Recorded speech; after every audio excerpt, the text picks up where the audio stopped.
या इलाही बख्श दे सईद को रोज़े हश्र तो।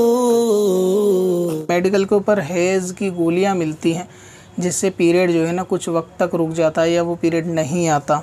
तो अगर कोई वो हैज़ की गोली खाने के बाद रोज़े रखे कोई ख़ातून 30 के 30, तो क्या वो ठीक है?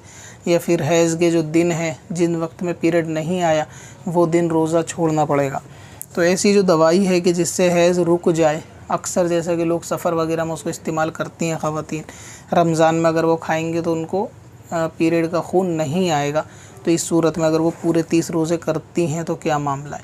असल में ऐसी दवाइयाँ खाना कि जिससे जो नेचर का जो प्रोसेस है, नेचुरल जो प्रोसेस है, अगर वो रुकता है या वो डिस्टर्ब होता है तो इससे आगे के नुकसान जो है वो होने के ज़्यादा हैं। अगर कुदरत ने एक निज़ाम रखा है जिस्म के अंदर तो उस जिस्म के यानी जिस्मानी निज़ाम को उसी तरह फॉलो करना चाहिए, उसको उसी फ़्लो में रहना चाहिए जिस तरह उसका जो है वो चलने का एक दायरा होता है कि कितने कितने गैप के अंदर वो खून जिस्म से निकलना है। ये कुदरती निज़ाम है।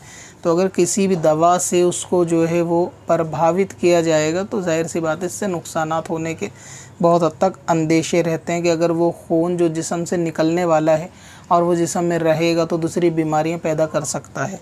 तो इसीलिए ये जो है ना इतनी सिक्योर होती नहीं है दवाइयाँ कि जिससे आगे परेशानी ना हो।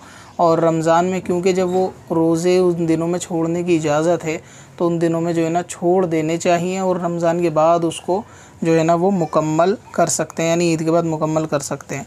दूसरी बात यह है कि अगर बिलफ़र्ज़ किसी ने दवा खा ली और रोज़ा रख लिया तो जब तक हैज़ का खून जो है वो बाहर नहीं आएगा तो उस सूरत में उसका रोज़ा माना जाएगा, यानी रोज़ा रखने पे रोज़ा मुकम्मल हो जाएगा। लेकिन इसकी आदत जो है कि लगातार दवा खा के 6-7 दिन तक हैज़ के खून को रोके रखना, ये ज़्यादा नुकसानदेह है क्योंकि इससे आगे का हार्मोन सिस्टम जो है वो डिसबैलेंस भी होता है। और दूसरी बात, इम्बैलेंस के साथ ये भी परेशानी होती है कि आगे के जो सर्कल होते हैं वो फिर उससे भी डिस्टर्ब होते हैं, यानी फिर महीना जो है ना आने में परेशानी होती है, वो आगे पीछे हो सकता है।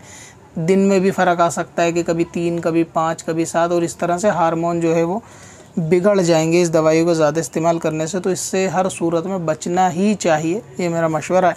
बाकी अगर किसी ने रोज़ा रख लिया सूरत में दवाइयाँ खाकर और हैज़ उसको नहीं आया तो रोज़ा उसका माना जाएगा, नमाज भी मानी जाएगी, नमाज रोज़ा दोनों हो जाएंगे। अब अपनी ज़रूरत के लिए आसान वजीफ़ा तलाश करना हुआ और भी आसान। विजिट करें wazifa.smswarsi.com पर और अपनी दीनों दुनिया की भलाई के लिए पाएं ढेरों आसान वजीफ़े।